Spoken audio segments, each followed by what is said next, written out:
You, you know, you know, Val X Love. Sorry, let me close my door for this one here because I gotta be a little louder for this one. Okay, so Val X Love.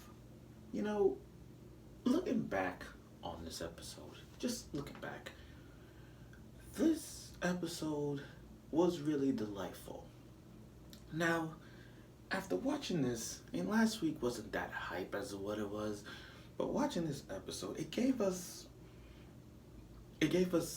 questions about why am I watching this show, and it's still good. It's still good, but you gotta understand when it comes to ecchi harem animes that we getting, they're like it's like a tier list, you know.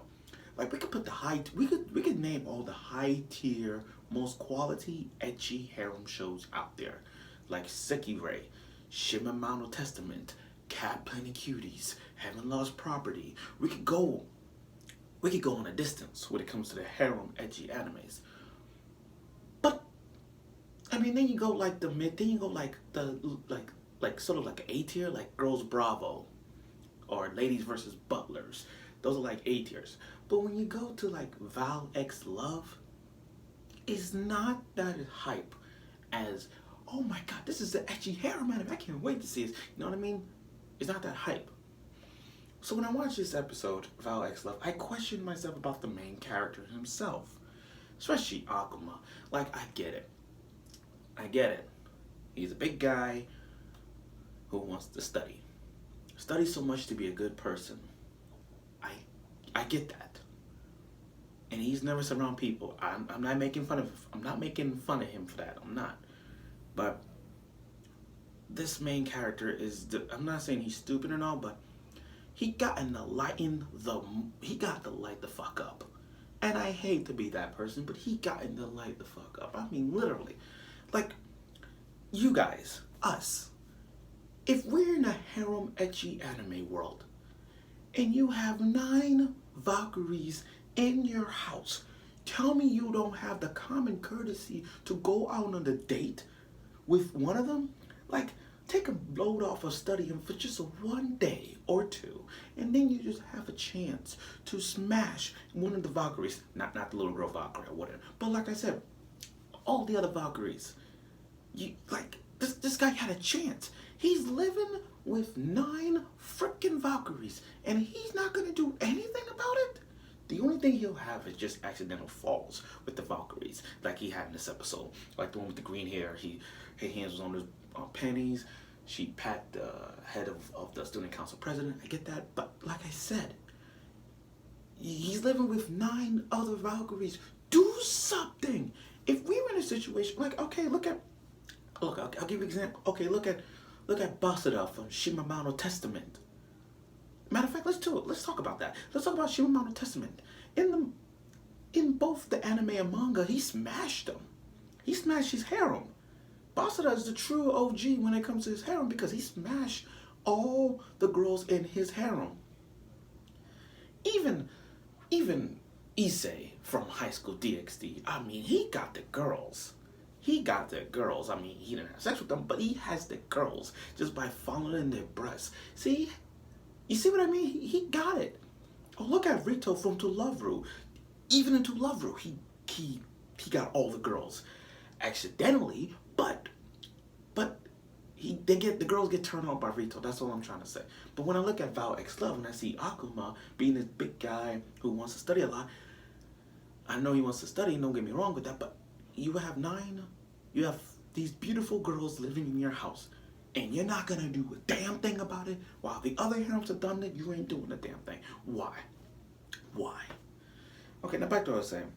So episode 4 was delightful. It did give us a lot of showing off their abilities, especially going with the green hair. I think she'll probably be my second favorite. I'm not putting her like first yet. But I like her ability with the strings, making all these strings. You know, she reminds me of that guy from Akuma Got Killed. One of the assassins with the green hair got the strings, you know, making these cuts. You know what I mean? I don't know why it came to me when I saw that first part. But they were playing hide and seek, and you know that blonde hair, the queen.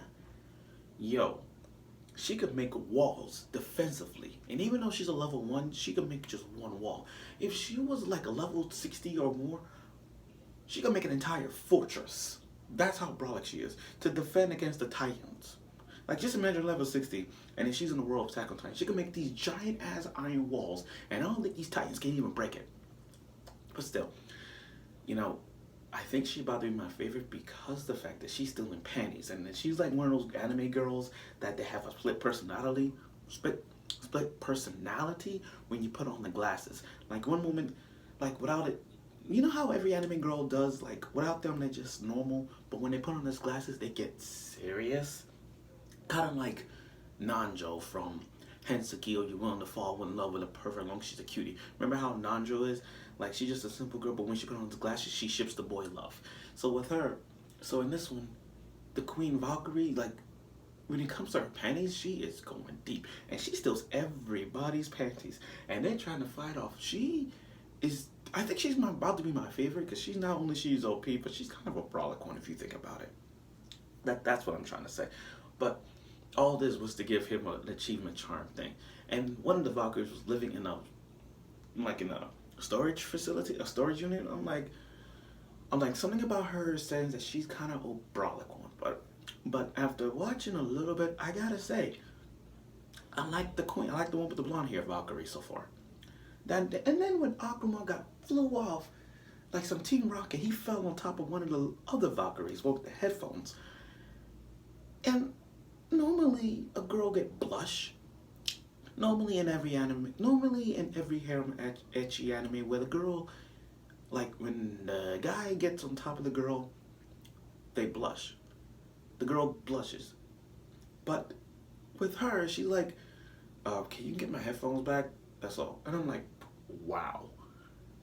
She's, I'm like, wow, she didn't even phase. Like the fact that his hand was on her boob squishing it, he is just like, she didn't even care. She just wanted her headphones. And we saw her ability. She does this music thing with her flute. And I know there's going to be a lot of jokes about that. I mean, she could blow anybody's flute. She could blow my flute. I get that, but come on. Now, so the class was doing school activities. And like every anime, every school anime, there's going to be a festival. So we get to see our main tsundere blonde-haired girl becomes a maid. I mean, it was adorable. It was adorable, but it did have some funny moments with that white cream and that little ice cream she made with these fish and all that. It was nasty. But the only good thing Akuma has done in this episode was when when he punched the Akumas out of their heads. And Yamada, this guy named Yamada, keep jumping out the window every time. Can someone put? I'm like, is somebody in the school like not know that Yamada keep falling off the window? And how's he standing? How's he still living? There's no trampoline on the ground. How the hell Yamada keep jumping himself out the window and then he just by himself? Nobody ain't throwing him out the window, but he jumped himself out the window and I'm like, he's still alive? That's like what, the second, third time he jumped off the window? I think for the school is for every time Yamada jumps out the window, they gotta put bars. They have to put windows on in his class in case situations where he doesn't jump out the window, which is funny and all, but still, put some bars on Yamada. But still, the only thing Akuma has ever done in this episode, the only good thing he done was some punching, like he punched these Akumas off. That's the only thing. And how adorable at the end when he said to her, "You're cute." And that's good and all, but come on, Akuma, you got these other girls living in your house. You took them in. Do something about it, for God's sake. Do something. Every harem anime, the main character developed real well with these girls, and these girls develop with the main character really well, but you not doing it. I get it. This is episode 4. I get it. We got 5, 6 up till now. But if you're gonna do something, you gotta make a move right now. And yes, this episode did have some ecchi qualities. They did give us a lot. I mean, the bath scene, Akuma putting her hands on the girl's butt and all that stuff. I get that, but still, it's got to be a day with Akuma not studying for just one day and just hang out with them. Cause think about it, his team kind of sucks. Everyone else is like level 1, level 5, level 16, well, level 2. But level them up, for God's sake. Just freaking do it. Just do it. I don't care if you have to kiss a Valkyrie for 30 seconds. I don't care if you have to fondle the girl's breast for 30 seconds. I don't give a damn. Just do what you gotta do. Make out with these girls that you have in your home already and do something about it. That's what I'm trying to say. But other than that, episode 4 was adorable and funny at the same time. So I do get credit where credit is due. But next week is the school festival, and I hope Akuma does something to make us say, yes, I like him so much. So stay tuned.